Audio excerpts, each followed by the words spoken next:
Je vous propose cette rétrospective de l'année 2020 pour vraiment faire ce travail énergétique d'ancrage, récupérer le pouvoir, notre pouvoir sur notre propre vie. C'est vraiment l'intention de départ. Je vous montrerai un certain nombre d'extraits de vidéos que j'ai produits toute cette année, des extraits vraiment choisis pour leur côté parlant, très illustré, afin que ça soit efficace pour vous. Voilà, donc on s'ancre bien dans les compréhensions énergétiques de cette année 2020, dans la précision, ça c'est hyper important, parce que c'est avec cette précision qu'on va faire de la magie, pour de vrai, et ça va nous permettre vraiment de nous élancer dans l'année 2021, et ça sera l'objet des futures vidéos. Donc n'hésitez pas à vous abonner. Alors on démarre avec ce travail sur Saturne-Pluton, avec une question très concrète qui nous préoccupe actuellement, qui est la question de la vaccination. On va parler des vrais sujets dans cette vidéo. On va faire un gros retour en arrière parce que finalement, ce qui nous arrive aujourd'hui, moi j'ai toujours un regard de processus dans les événements, ce qui fait que voilà, quand quelque chose se déclenche, c'est comme s'il y avait une trame. Le symbolisme, il nous permet de voir cette trame invisible finalement, alors que bien souvent on se dit waouh, mais qu'est-ce qui nous tombe dessus, mais qu'est-ce qu'on a fait pour mériter ça, est-ce qu'on est puni, etc.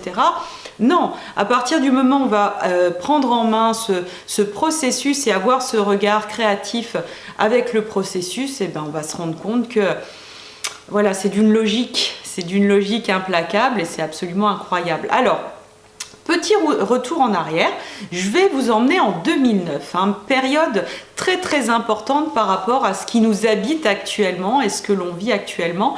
Qu'est-ce qui s'est passé en 2009 ?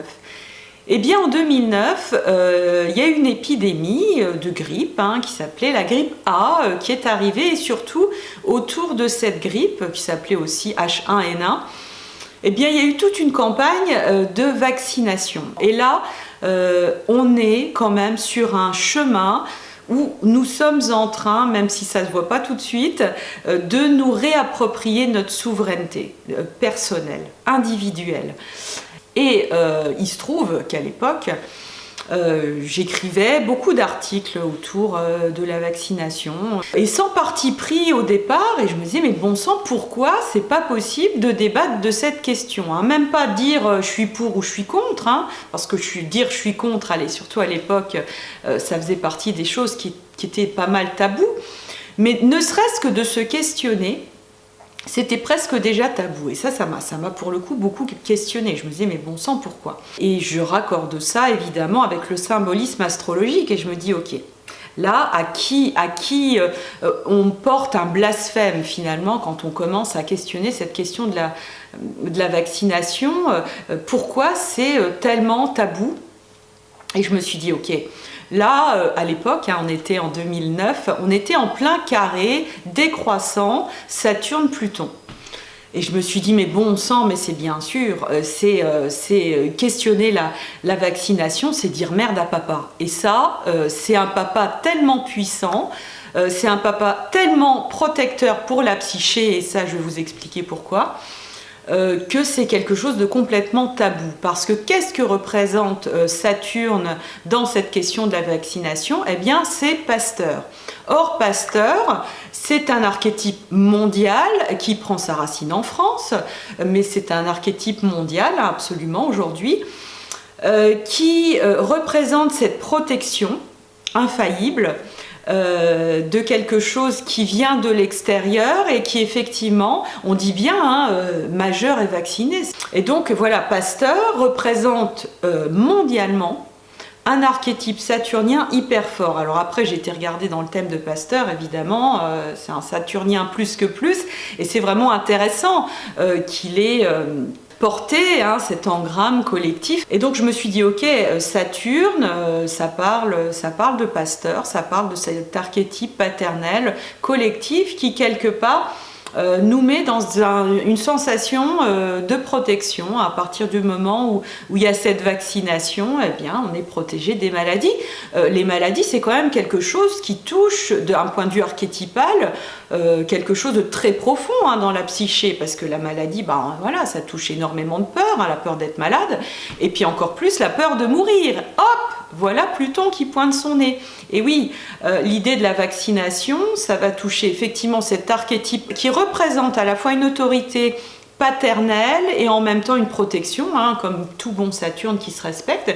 Et en plus, il est associé à Pluton, qui a tout déclenché, parce qu'il ne faut pas oublier que finalement le coronavirus, ça s'est déclenché quelques semaines après la conjonction exacte Saturne-Pluton. Et donc Pluton, qu'est-ce que Pluton vient faire là-dedans? C'est quand même très intéressant Pluton dans cette question de la vaccination, parce que ça touche au pouvoir, ça touche au cœur de nos cellules. On sait bien que Pluton, c'est un symbole qui nous parle à la fois du macrocosme et du microcosme. C'est la puissance atomique, c'est-à-dire que ça va toucher le plus grand des pouvoirs et en même temps, ça prend sa racine vraiment dans le cœur de l'atome et le cœur de la cellule. Et là, on a vraiment, avec la vaccination, quelque chose qui va toucher des questions du cœur de notre cellule, parce qu'on va travailler sur notre immunité d'une manière discutable ou pas, peu importe. Et ça va effectivement toucher, et ça on le voit bien, des questions de pouvoir, des questions politiques, des questions de choix, d'orientation au niveau de la santé, tout en mélangeant ça avec, la peur de mourir. Il s'agit de voir comment tout ça évolue et comment on évolue socialement par rapport à tout ça, parce que je vous ai dit que je vous emmenais en 2009. 2009, donc, grippe H1N1. Or, ça a été vraiment un des premiers moments où la société civile s'est un petit peu rebellée contre un vaccin, c'est-à-dire qu'il y a eu une grosse campagne de vaccination autour de ça, autour de la grippe A. Et puis finalement, c'est pas quelque chose qui a vraiment très très bien fonctionné. C'est comme si à un moment, et là on est bien dans un carré, dans un aspect de tension, et en plus c'était un carré décroissant. Donc à un moment où quelque part, symboliquement, en tout cas moi je l'ai vu comme une forme d'affranchissement de cet archétype paternel, rassurant, comme si on devenait adulte tout d'un coup. Et donc j'avais fait, à l'époque je donnais des ateliers en présentiel, et j'avais fait toute une étude sur le cycle Saturne-Pluton, et paf, à toutes les dates, il y avait des choses majeures en termes de campagne de vaccination. Et puis bien évidemment, j'avais dans le viseur l'année 2020 comme un grand renouveau. Il ne s'agit pas, pour le coup, de tuer Saturne dans toutes ses dimensions, entre guillemets, avec Pluton, parce que c'est toujours une mort et renaissance. Mais bien de prendre conscience, bien évidemment, de la richesse et du côté précieux du système médical, et de tout un travail de remise en valeur et de changements qui feront que les choses vont bien évidemment muter suite à ça, parce qu'il y a l'épreuve de réalité, c'est-à-dire que l'aspect commercial du médicament il va devoir profondément vivre une remise en question pour que effectivement la médecine se remette en place dans le sens de la vie, dans le sens de la préservation de la vie. Donc c'est vraiment un énorme renouveau dont on voit seulement les prémices. On voit bien qu'il est question au cours de cette année 2020 de reprise de souveraineté, d'intégration de la symbolique de Saturne dans toutes ses dimensions, l'adulte en nous. Et bien entendu, pour être un adulte réellement épanoui, il s'agit d'intégrer les phases précédentes, l'enfant intérieur, l'adolescent intérieur, cette merveilleuse phase qu'on est en train de vivre collectivement. Et donc ça va être l'objet du prochain extrait, avec un travail signe par signe. Vous allez pouvoir vous amuser avec ces différentes phases et les signes du zodiaque. On sait qu'on est vraiment dans une crise d'adolescence, c'est un gros passage à l'âge adulte, collectivement, et souvent on peut se dire, mais alors si je passe à l'âge adulte, ça veut dire que finalement je mets une croix sur l'enfance et je mets une croix sur l'adolescent, ça serait ça finalement, ce passage à l'âge adulte. Et je pense que c'est là la grande méprise d'aujourd'hui, de ce qui nous arrive aujourd'hui, avec toutes ces planètes en Capricorne. Le Capricorne ferait partie, je dirais, des signes qui représentent l'âge adulte, mais pas que le Capricorne. Dans ce que représente l'âge adulte, alors l'âge adulte Capricorne, ça va être le côté structurant de l'adulte très sérieux, voilà, qui va bosser pour obtenir des résultats. Mais il y a d'autres signes qui peuvent représenter cet âge adulte. Je dirais la balance, hein, dans ce côté, je dirais, très mature relationnellement, qui sait s'oublier. Et puis finalement qui va être dans cette recherche de beauté, de paix et d'harmonie qui montre une forme de maturité. Le Sagittaire aussi, je le mettrais dans l'âge adulte, Sagittaire dans le sens où on est sérieux et on sait la vérité, hein. En Sagittaire on sait quelle est la vérité et on veut évangéliser effectivement, quelle que soit je dirais l'idéologie dans laquelle on est, hein, qu'elle soit religieuse ou pas, hein. Quelqu'un qui est athée, qui est anti-Dieu, etc., il est aussi dans une idéologie, ça il s'agit d'en avoir bien conscience quand même. Le dogme n'est pas, je dirais, la caractéristique uniquement des religions, hein. Toute croyance extrêmement ferme et aussi dogmatique. Voilà, donc la Balance, le Capricorne, le Sagittaire, et puis la Vierge aussi, hein. La Vierge, il y a vraiment cette forme de structuration, de sérieux et de capacité d'analyse, hein, qui fait qu'il y a cette froideur qu'on peut, je dirais, faire porter, hein, d'une certaine manière à l'âge adulte. Donc voilà, c'est quelque chose qu'il s'agit non pas d'atteindre, et c'est ça qui va être hyper intéressant dans la période que l'on rencontre aujourd'hui. Il ne s'agit pas d'atteindre l'âge adulte en abandonnant tout le reste, mais au contraire d'intégrer l'âge adulte, d'en faire une richesse supplémentaire qui va fusionner avec l'enfant, qui va fusionner avec l'adolescent intérieur. Donc c'est ça qui fait que finalement il y a des sortes de combats entre ceux qui sont sérieux, qui veulent la paix, qui veulent pas de conflit, hein, n'est-ce pas les balances, n'est-ce pas les capricornes et les sagittaires, et puis qui vont être dans l'analyse, qui vont être vraiment sur les données, etc. etc. Donc voilà, amis vierges.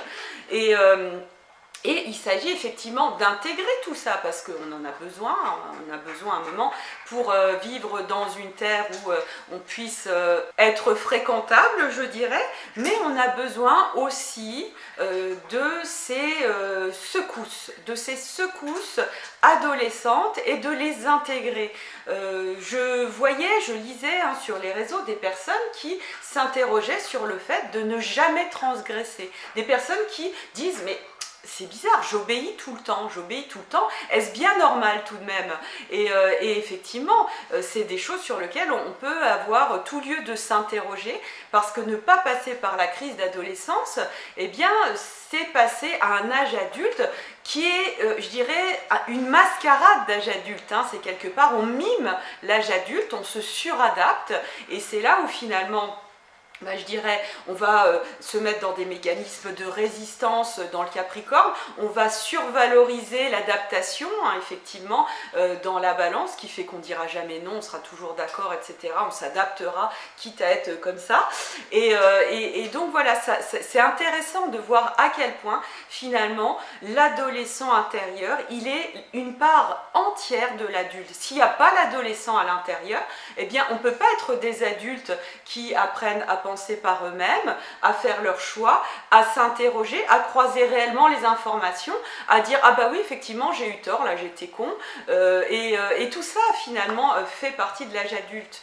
Donc l'adolescent, sous quel signe on va pouvoir le voir? Alors l'adolescent, et on a tous, hein, tous ces signes en nous, hein, je ne dis pas que les vierges, les balances, les sagittaires, les capricornes sont des adultes, et puis les adolescents ça serait tel ou tel signe, et puis les enfants ça serait tel ou tel signe, bien sûr que non. Ça serait un peu simpliste, mais ça peut nous, je dirais, nous inspirer finalement sur des formes énergétiques qu'il s'agit d'intégrer entièrement, eh bien, pour se sentir complet et puis se sentir au centre finalement de nous-mêmes, c'est-à-dire en capacité, eh bien, d'utiliser les différentes énergies en fonction des besoins. Donc, dans l'adolescent, qu'est-ce que j'ai mis? Eh bien, effectivement, le Gémeaux. Hein, le Gémeaux, de toute façon, c'est notre éternelle jeunesse. Mais pourquoi notre éternelle jeunesse? Qu'est-ce qui fait qu'on est éternellement régénéré, rafraîchi?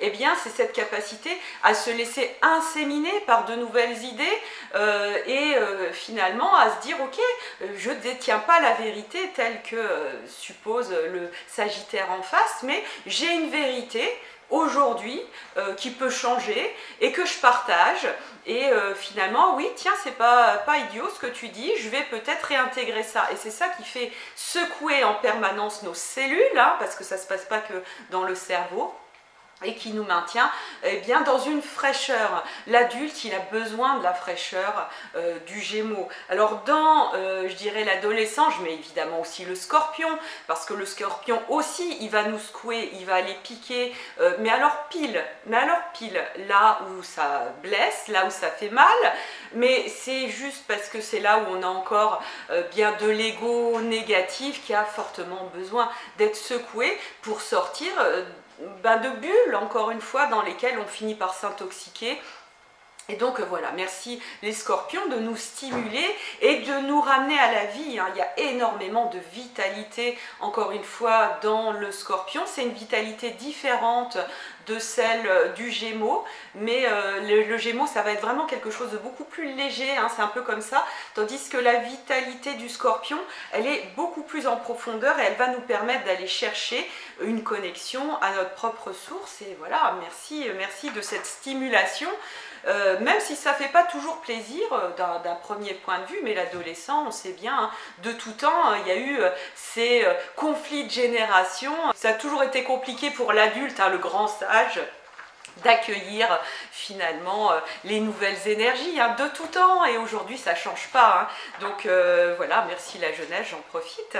Et puis évidemment le bélier, je le mets dans l'adolescent parce qu'il est dans cette pure intuition, ce pur instinct et qui bouscule, qui bouleverse et on en a bien besoin effectivement. Alors si on arrive à sortir de ce conflit intérieur entre tout ce qui est raisonnable, entre tout ce qui a besoin de sécurité en nous, et voilà, il y a besoin aussi de sécurité, il n'y a pas besoin que seulement d'être bousculé et remis en cause tout le temps.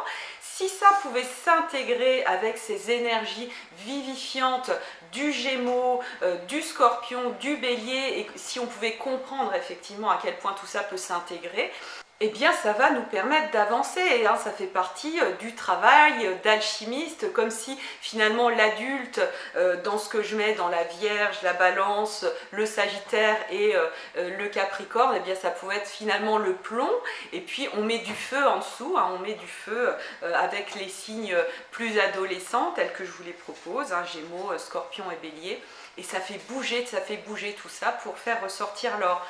Et puis évidemment, on va intégrer aussi l'enfant, parce que ça serait quand même dommage, c'est notre part la plus empathique, celle qui nous permet le partage de cœur, celle qui nous permet l'ouverture. Et là, je mettrai le lion et le cancer qui sont vraiment aussi à intégrer. On oppose, et ça c'est vraiment un abus de langage, un abus de concept, et il s'agit vraiment de changer tout ça.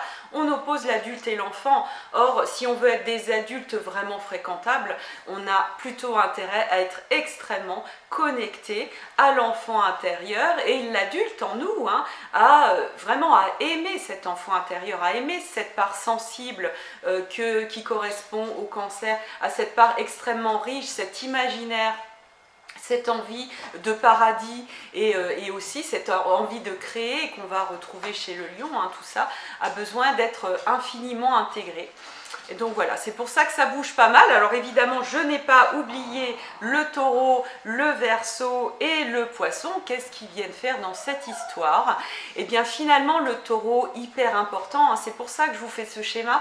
Et vraiment pour replacer le taureau qui est vraiment, encore une fois, un signe de vérité. À partir du moment où le taureau va être connecté à son corps, à ses sensations, il saura qu'il est juste, hein, et effectivement on peut faire confiance au taureau pour nous ramener sur Terre. C'est comme si tout ce schéma, toute cette intégration, alors on peut la schématiser de différentes manières. C'est vrai que l'idée c'est que c'est pas forcément schématisable puisque c'est une fusion, puisque c'est quelque chose d'extrêmement organique. Et donc le taureau, tout ça, il le ramène à la Terre, il le ramène dans une forme de rationalité. Et donc voilà, merci amis taureaux de nous permettre ça. Les poissons dont je n'ai pas parlé aussi, eh bien c'est le contraire, ils vont nous amener à nous connecter au ciel, au divin, à la vie, hein, quel que soit le mot qu'on a envie de donner à cette élévation.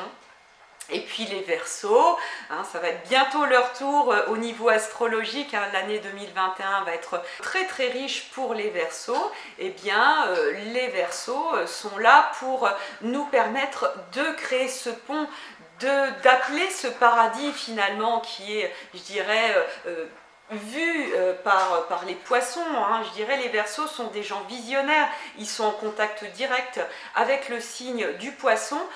Et finalement, paradoxalement, même si c'est en carré, ils peuvent bien s'entendre. Il y a vraiment des possibilités de connexion avec les énergies du taureau, c'est-à-dire avec cette capacité de dire « Ok, là je connecte avec l'idéal, mais le but du Verseau, c'est quand même de ramener ça sur Terre. » Et donc effectivement, pour ça, on a besoin des taureaux.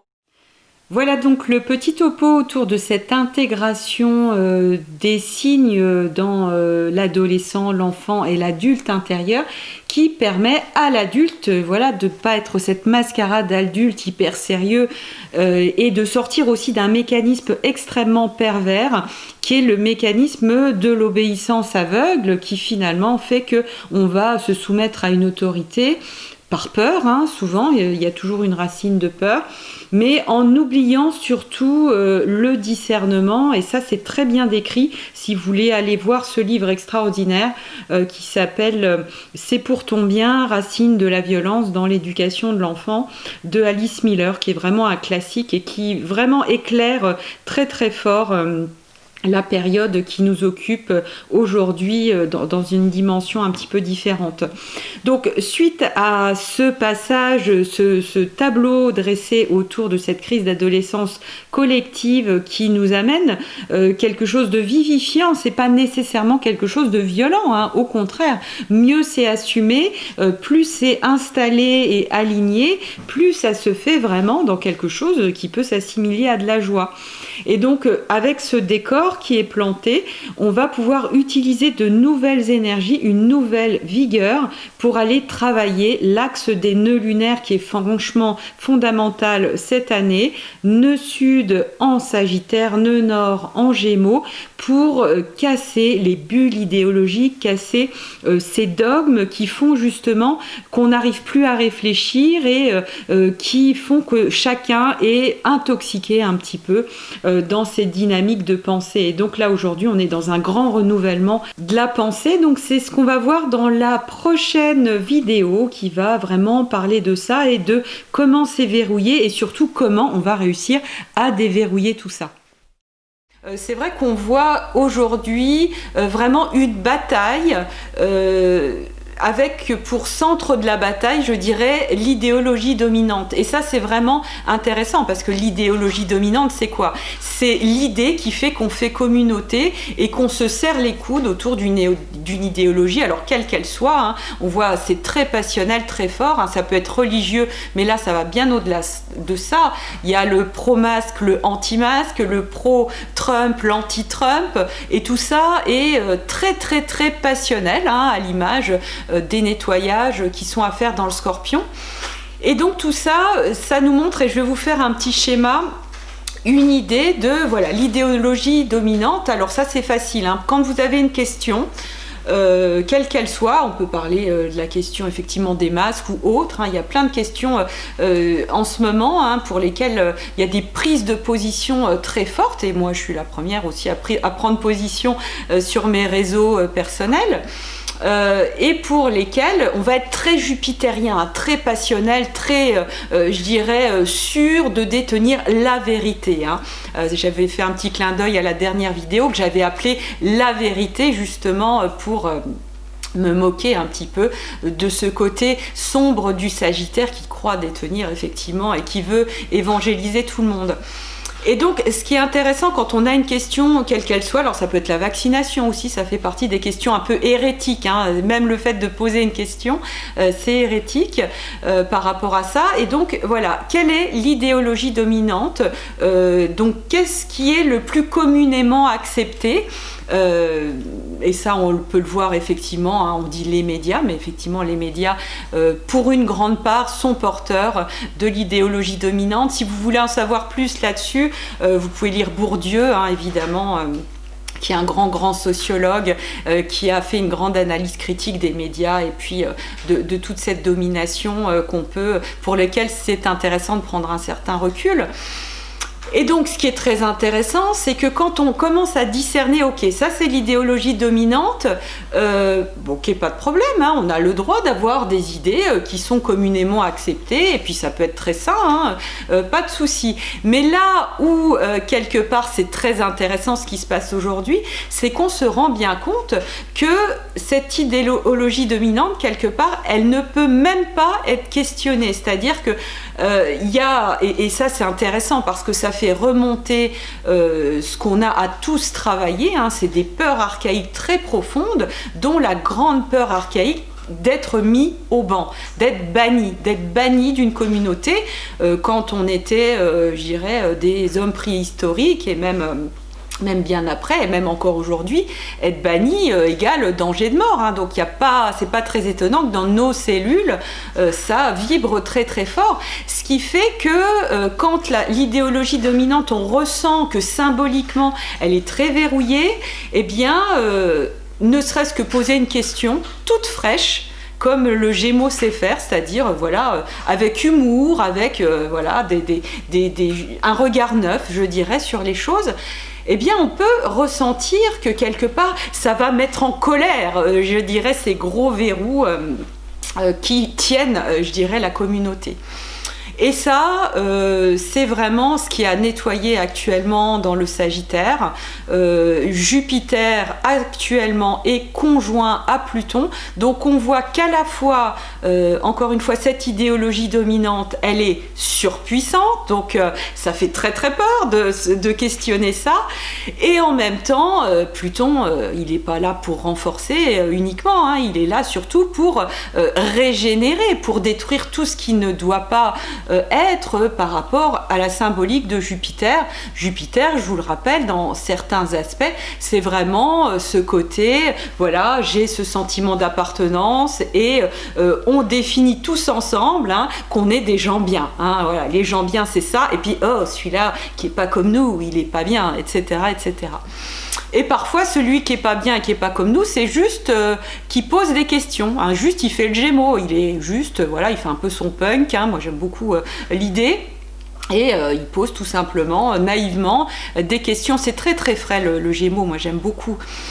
Et ce qui est intéressant, et c'est là où on va pouvoir déverrouiller et casser le truc et vraiment régénérer tout ça et se faire du bien et se remettre en amour les uns avec les autres, parce que c'est quand même le but de sortir de cette espèce de verrouillage qui nous dessert fortement, c'est de comprendre que finalement il y a un mécanisme que j'observe et qui est assez automatique, c'est que quand il y a cette bulle d'idéologie dominante, quelle qu'elle soit, vous mettez ce que vous voulez dedans, hein, et là c'est marrant parce qu'avec ce schéma, finalement vous allez pouvoir traiter tous les sujets. Eh bien, à partir du moment où, quelque part, vous simplement questionnez, hein, simplement vous documentez, vous essayez d'en savoir plus, voilà, vous remettez en cause, etc., eh bien, automatiquement, puisqu'on est dans le Sagittaire, on va vous mettre dans une autre bulle. Intellectuellement, c'est presque pas possible quand quelqu'un est pris, et on peut tous l'être à un moment ou un autre, dans l'idéologie dominante, c'est pas possible d'imaginer que vous êtes juste Gémeaux, vous posez juste une question, quoi, finalement. Non, l'idée c'est de vous positionner, eh bien, alors on va mettre des termes verrous, hein, des termes comme complotiste, là vous avez le Stempel, c'est bon, c'est même plus la peine de discuter, donc vous êtes le nous on est des gens bien, puis regarde, ceux-là c'est des complotistes ou je ne sais quoi, c'est fabuleux tous ces mots-là, mais il y en a plein, hein, des mots qu'on peut mettre comme ça, et qui verrouillent la pensée, parce que l'idéologie dominante, se sent en danger. Mais parce que voilà, quand on est là-dedans, et encore une fois on les touche, je suis pas en train de juger, et ben c'est qu'on a nettoyé des grandes peurs archaïques de bannissement. Si on pouvait tous aller visiter nos peurs archaïques de bannissement, nos peurs de déplaire, ça serait vraiment génial. On ferait un travail sur l'ombre absolument fabuleux, on ferait une guérison collective absolument extraordinaire. Plus on va s'autoriser à être Gémeaux, à être le petit grain de sable qui questionne et qui pose pile la question qu'il ne faut pas, plus ça va casser effectivement ce Sagittaire qui a besoin d'être régénéré. Moi j'ai rien contre le Sagittaire, hein, ça c'est important que je le dise. Je suis hyper marquée par le Sagittaire, hein, j'ai le côté très prof, machin, etc. Donc voilà, je suis dans le paquet comme tout le monde, et le Sagittaire est un signe merveilleux. C'est un signe d'enthousiasme, c'est un feu génial, c'est un feu, je dirais, de joie, de allez, on y va, on va y arriver, d'optimisme, etc. Donc il n'y a pas de problème avec le Sagittaire. Le Sagittaire, au contraire, il est, je dirais, au bord de trouver vraiment toutes ces lettres de noblesse. Mais voilà, il y a un petit nettoyage à faire, alors ça dépendra de chacun. Voilà donc ce travail autour de la peur du bannissement, de la peur de déplaire, qui est effectivement verrouillé, hein. On travaille grandement nos verrous, et pour être un peu moins intellectuel, je dirais qu'on travaille carrément sur notre connerie. Je vous mets une petite citation de Jean-Claude Van Damme que j'adore, hein. Je peux aussi bien parler de Bourdieu que de Jean-Claude Van Damme, mais c'est vraiment une super citation que j'adore, qui me fait mourir de rire, mais qui est tellement juste. Quand t'es con, tu sais pas que t'es con puisque t'es con. Alors que quand t'es pas con, tu sais que parfois t'es con. Et voilà, ça résume tellement bien tous ces verrouillages qu'on est en train de vivre. Et je crois qu'on va apprendre une nouvelle manière de communiquer. Ça va avec cette ouverture à l'enfant intérieur, l'adolescent intérieur, l'adulte qui sait pas que parfois il est con. Franchement, c'est pas bon, quoi. Il faut savoir que des fois on est buté, des fois on est verrouillé. Il s'agit de s'humaniser, de s'assouplir. Et ça, le Gémeaux, il sait faire. Et je vous propose un prochain extrait vidéo qui va parler justement de cette ouverture du cœur par la communication.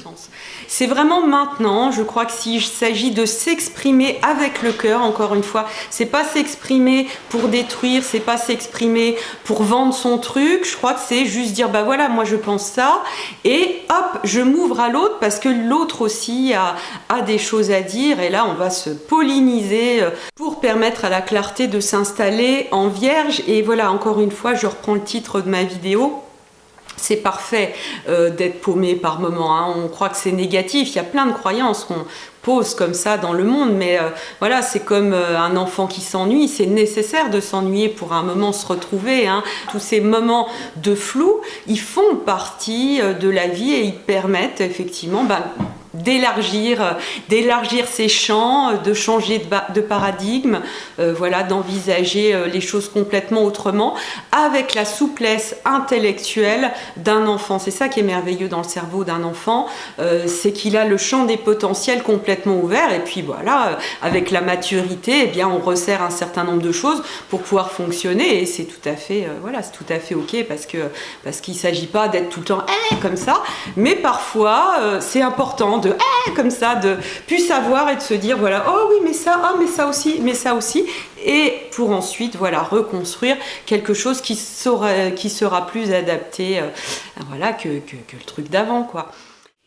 Voilà, évidemment, aller au cœur de soi, hein, c'est un petit peu le but de tout ça, d'être vraiment aligné, et plus on va être ébranlé, plus on va ressentir vraiment la nécessité d'être pleinement aligné, d'être connecté à soi, d'être connecté à ses émotions. Et le prochain extrait va nous parler de ça, de cette connexion au centre qui détient finalement la vérité, hein. La vérité se trouve dans notre cœur. Et donc par rapport au positionnement émotionnel, je pense qu'il y a beaucoup de choses voilà, sur lesquels il faut vraiment être très précis, c'est-à-dire que pour moi, il s'agit, partons de la peur par exemple, hein, et ça la peur dans la vidéo que je vous ai indiquée, j'en parle beaucoup.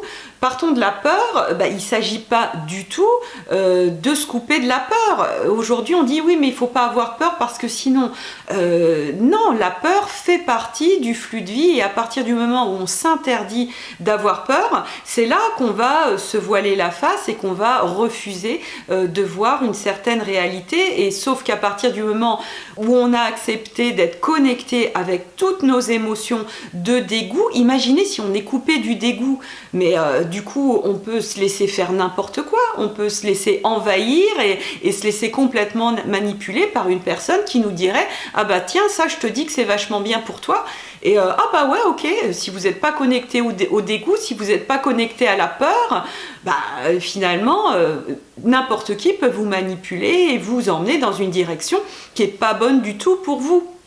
Donc, et cette Vénus qui vient ramener de l'amour dans je dirais, nos sentiments sombres, je dirais, nos sentiments qui font de nous des humains fréquentables, je dirais, et pour lesquels ce dogme, par exemple, du « oh, il faut être super positif tout le temps, et puis il ne faut pas avoir de pensée négative sur soi, etc. » Voilà, tout ça c'est aussi des dogmes. Ça ne veut pas dire encore une fois que la pensée positive c'est pas bien, ça veut dire qu'il faut la replacer toujours au service de la vie, et quand on est dans une situation je dirais où ça va pas, il ne s'agit pas de s'inventer que ça va, c'est pas juste, c'est vraiment quelque chose qui ne va pas dans le sens du bien, et c'est pour autant important de ne pas rester campé sur ce dégoût. On en fait quelque chose après, on prend des décisions et on se réaligne avec une vraie authenticité. Si on n'est pas connecté avec ce que nous racontent nos émotions, notre corps,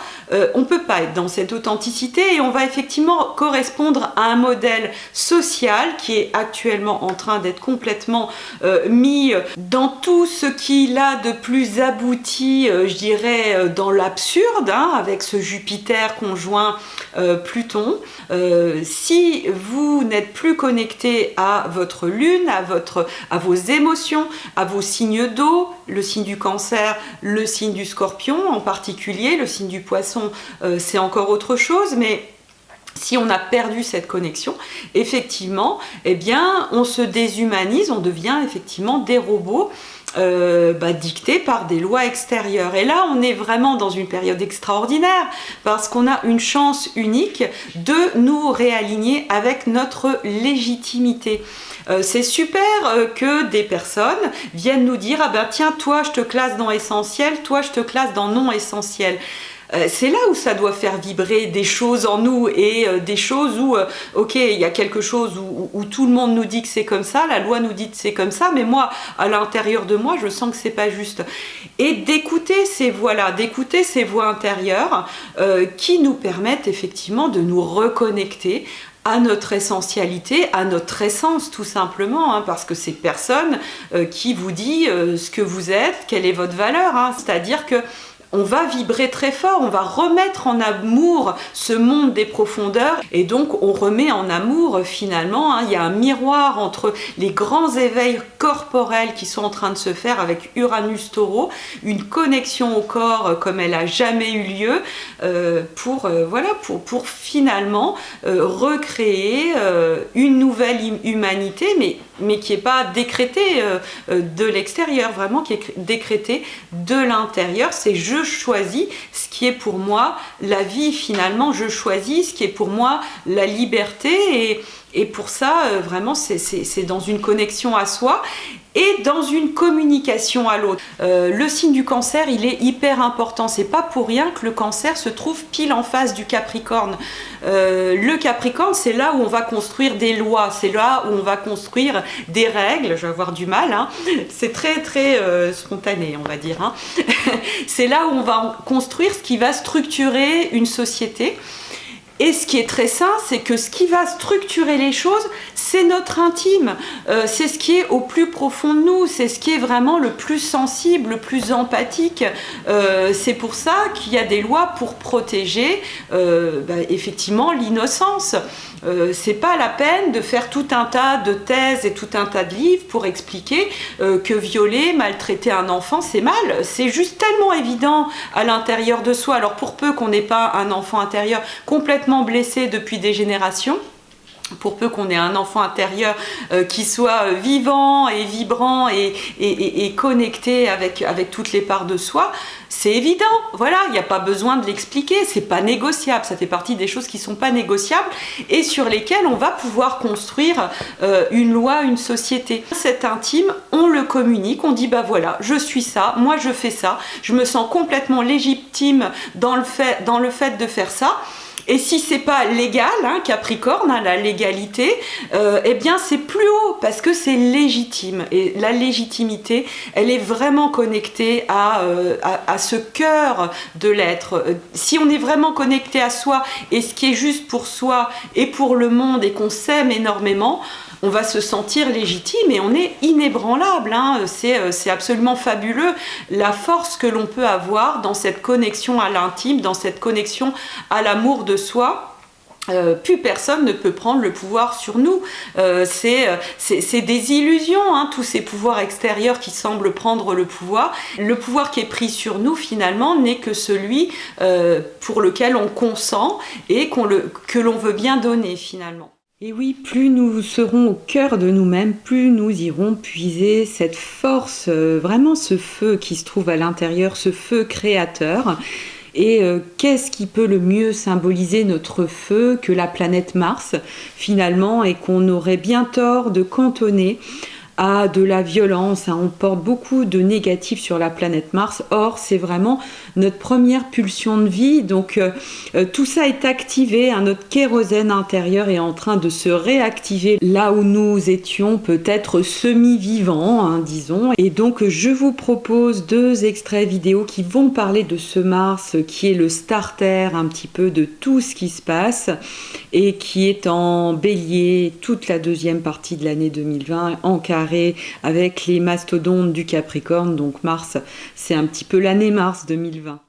Et ça va être vraiment des dynamiques qui vont faire énormément de bien autour de nous, qui vont faire énormément de bien à la planète, parce qu'à chaque fois que individuellement on prend notre pouvoir, alors ça peut se faire dans le microcosme de notre famille, ça peut se faire un peu plus largement dans notre profession et puis évidemment à grande échelle quand il s'agit de mettre en place un certain nombre de luttes. On voit bien que tout dépend de nous et évidemment, bien entendu, il y a le bélier qui est un petit peu, je dirais, le déclencheur de la cocotte minute parce que le bélier, c'est ce qui nous met en action, c'est ce qui nous motive, c'est ce qui nous donne envie de changer les choses et de bouger réellement les choses.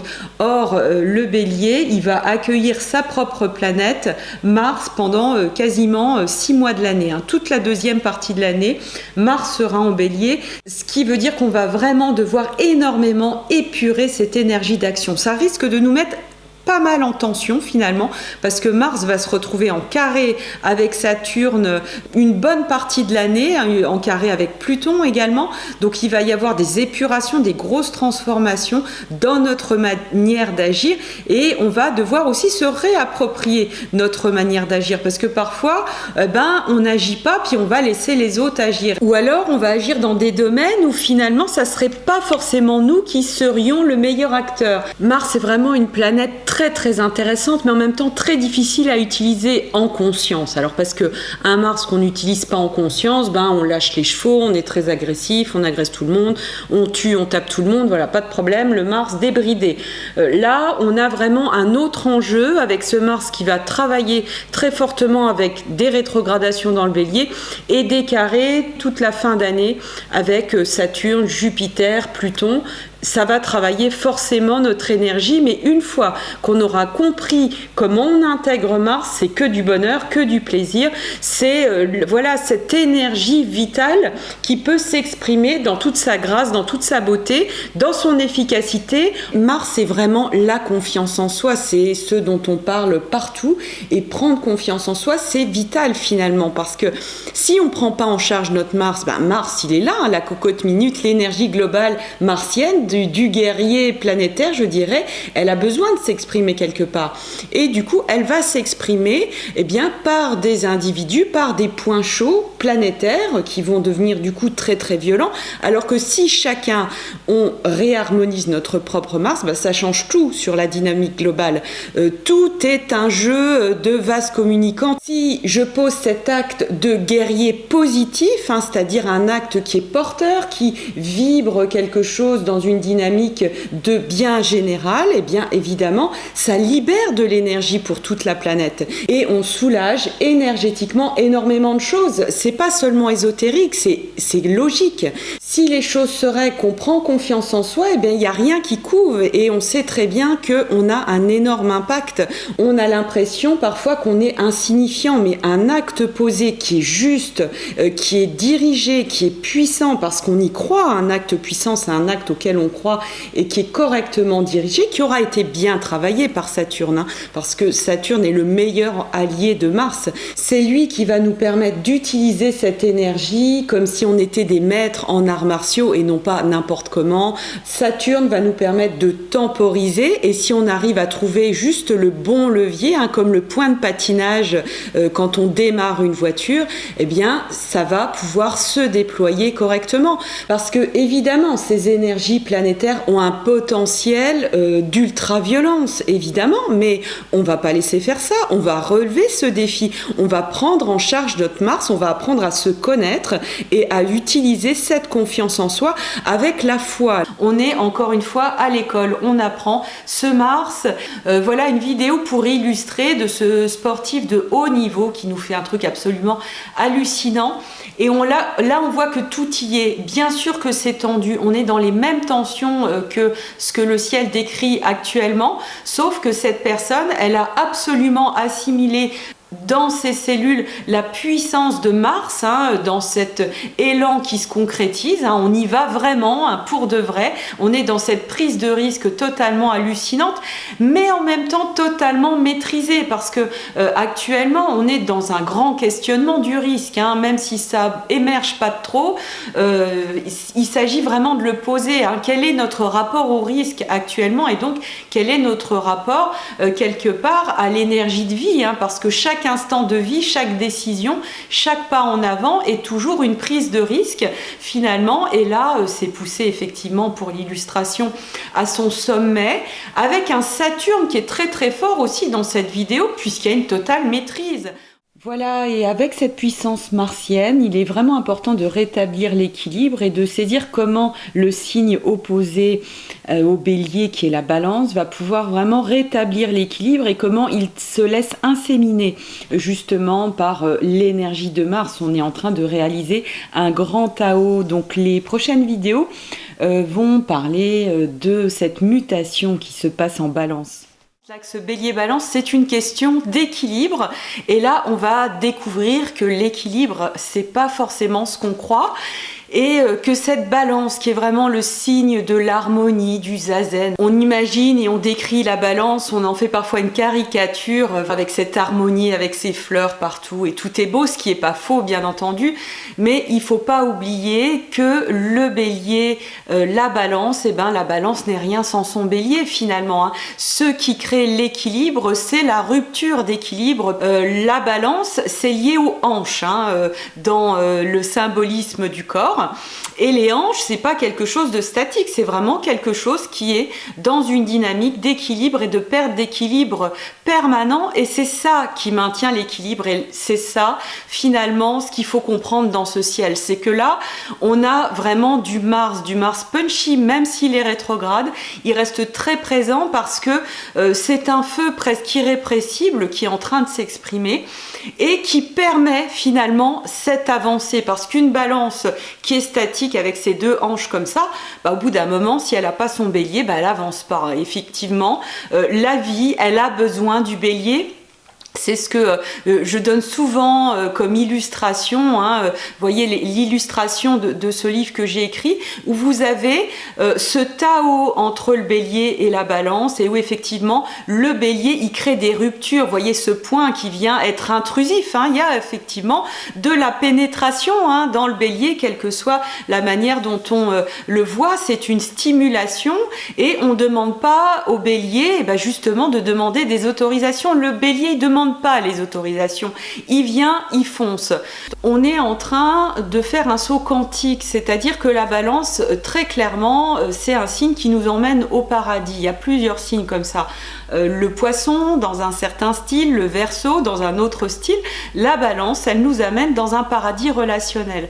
Mais pour ça, il y a nécessité de mettre les bases. Vous voyez sur le symbole du signe de la balance, ce signe, il est vraiment posé sur un socle commun. Or, là, aujourd'hui, ce socle-là, il représente un petit peu tout ce qui est nettoyé actuellement dans le signe du Capricorne, c'est-à-dire que tout ce qui ramone, on est bien dans un ramonage de nos structures, de nos socles, avec Pluton et Saturne, et Jupiter aussi, évidemment, et bien là, c'est complètement nettoyé, c'est comme si on enlevait l'ancien socle pour en remettre un nouveau, comme si les anciennes bases qui donnait les règles finalement d'une vie harmonieuse, et on a tous une culture de ce point de vue-là pour vivre de manière harmonieuse. Il y a plein de règles, plein de règles qui nous sont posées de manière plus ou moins explicite. Ça va être des règles familiales, il faut faire ci, il faut faire ça, il faut se marier par exemple, il faut avoir un métier, il faut. Tout ça fera partie des invariants et des socles anciens, je dirais, sur lesquels seront construits par la suite un équilibre. Et bien tout ça est finalement, je dirais, enlevé pour remettre un nouveau socle, mais à un niveau supérieur. C'est-à-dire que ici, c'était le paradis d'il y a 50, 100 ans, 200 ans, et voilà. Et aujourd'hui, et notamment depuis janvier 2020, depuis la conjonction Saturne-Pluton, on est dans ce gros ramonage de ce qu'on croyait jusqu'à présent comme étant vraiment la base de nos valeurs. Eh bien, c'est complètement, j'irais, détruit pour reconstruire quelque chose qui va vraiment partir du cœur. Et pour connecter vraiment au cœur, à notre cœur personnel qui parle vraiment d'un bon sens finalement empathique qui s'affranchit de tout un tas d'idéologies qui sont en train de voler en éclats, même si actuellement elles poussent fort, mais justement c'est pour que ça puisse émerger, c'est une vraie naissance.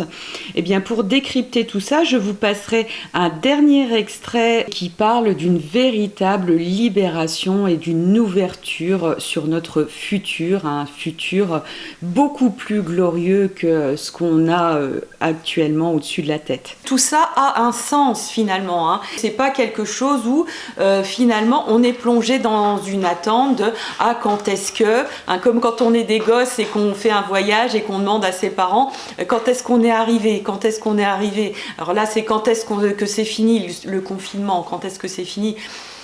Eh bien c'est vraiment cette question de la libération finalement et du sens de tout ça. L'idée avec le Sagittaire et cette flèche finalement, c'est d'être bien ancré dans le réel, donc bien conscient de nos peurs. C'est pas très grave d'avoir conscience de nos peurs. Tout dépend comment ça se fait. C'est pour ça que ce travail magique et énergétique que je vous propose, il est hyper précis. Donc on est bien en conscience des différents possibles et des différents enfers possibles, mais on ne se laisse pas embarquer là-dedans et surtout on choisit le plan vibratoire dans lequel on se situe, et à partir du moment où on y est, je peux vous assurer que tout s'aligne autour de ça, et que finalement mon voisin qui va être sur un autre plan, quel que soit le plan où il est, eh bien il vivra pas du tout la même chose. Et c'est là où on est dans une vraie illusion que finalement ce collectif, s'il bouge pas comme nous, c'est foutu. Eh ben non, parce que c'est pas le collectif qui doit bouger, c'est soi. Et c'est quand même la super nouvelle, parce que ça veut dire on a le pouvoir sur notre vie. C'est un petit peu l'alignement en Capricorne, hein, c'est ce raccordement à sa souveraineté individuelle qui fait le boulot finalement. Et qui sera une question de choix. Le plan vibratoire sur lequel vous allez vous situer, c'est une question de choix. Hein, on est souvent dans cette idéologie de dire eh bien on va être tous unis, on va faire les choses de manière unie et puis voilà, etc. Moi je me méfie beaucoup de ces discours évidemment, mais est-ce que c'est uni ou est-ce qu'on va être tous uniformes? Et ça forcément uniforme ça sent moins bon. Et voilà, et donc ce nœud sud en Sagittaire, vous savez que le Sagittaire, sa grande force, et là on va retrouver les lettres de noblesse du Sagittaire avec tous les nettoyages qu'il a fait avant, eh bien, c'est de vraiment se mettre dans la visualisation de ce qu'on veut de notre futur. Hein. C'est vraiment la flèche qui vise l'étoile. Et c'est pas des étoiles par défaut et des étoiles d'une vision d'un tel, même s'il est hyper puissant et même s'il passe à la télé. C'est pas cette vision-là qu'on va forcément prendre. Et donc, aujourd'hui, avec ce nœud sud Sagittaire, parce que vous voyez qu'ils travaillent ensemble, il est question de réapprendre à rêver notre futur et de briser un petit peu le plafond de verre qui nous est imposé. Je crois que c'est un travail énergétique. Hein. Ce plafond de verre, pour moi, il est vraiment constitué de deux éléments essentiels. C'est d'une part ce futur par défaut hein, qui pousse finalement sur nos peurs, nos craintes du futur, bah oui, c'est inéluctable, il va bien falloir que ça soit ça. Tout ça, non, ça c'est faux, c'est pas du Sagittaire. Hein, ça n'existe pas dans le monde énergétique. C'est vraiment des plafonds de verre qu'on se met individuellement et collectivement, et parfois quand c'est collectif, ça tient encore mieux, et c'est pas parce que c'est collectif qu'on peut pas le briser, d'ailleurs à titre individuel. Donc il y a ce futur vraiment par défaut, et puis ce futur emprunté, comme je vous le disais tout à l'heure, par tous les voyants, par tous les grands prédicteurs, etc., par les romans d'anticipation, par les visionnaires ou les décideurs aussi, hein, pourquoi pas. Eh bien, tout ça c'est du virtuel finalement. Il faut bien se rendre compte que c'est pas ce qui pousse de soi, et le seul truc qui est vrai, c'est vraiment ce qui fait vibrer le cœur, ce qui fait vibrer l'ensemble de l'alignement de l'être. Et donc il s'agit de péter tout ça. Ça ne veut pas dire que tout ça ne sert à rien, ça ne veut pas dire que les prédictions ne servent à rien, ça ne veut pas dire que les romans d'anticipation servent à rien. Au contraire, vraiment, tout est juste pour nous faire avancer. Et souvent, de voir ces futurs possibles, eh bien, ça permet de se positionner, de s'aligner pour se dire « Ah ben non, ça, j'en veux pas » ou « Ah ouais, ça, c'est pas mal, on va prendre ce petit bout-là, mais le petit bout d'à côté, je le prends pas. » Message hyper important parce qu'on est bouché dans notre capacité de considérer notre futur par ces deux blocs, et une fois qu'on les libère, eh bien, on libère, je dirais, l'horizon, et on trouve les moyens eh bien, de le créer vraiment, hein, parce qu'une fois qu'on a réussi à avoir la vision, et finalement c'est ça qui est presque le plus difficile à atteindre, une fois qu'on est sur une vision qui vraiment nous plaît, et puis nous plaît dans quelque chose d'incarné, eh bien, on va trouver les solutions, et comme par hasard, les informations vont venir conforter tout ça, et des informations qui sont dans le monde réel. Voilà donc pour cette rétrospective de l'année 2020. Donc on peut baigner dans ces énergies vigoureuses qui convient vraiment d'équilibrer avec le maximum de douceur, de centrage sur le cœur qu'il est possible. Plus on va être connecté à cette énergie de vigueur, tout en étant vraiment bien centré sur un alignement lié à l'amour tout simplement, eh bien plus nous serons efficaces dans nos démarches, et voilà, on est tous en train vraiment de porter le monde vers ce nouveau paradigme. Je vous retrouve très bientôt pour la vidéo de l'horoscope 2021 avec des énergies non moins puissantes, hein. C'est pour ça qu'il s'agissait d'avoir une bonne assise, une bonne compréhension sur 2020. Je vous embrasse, à très bientôt.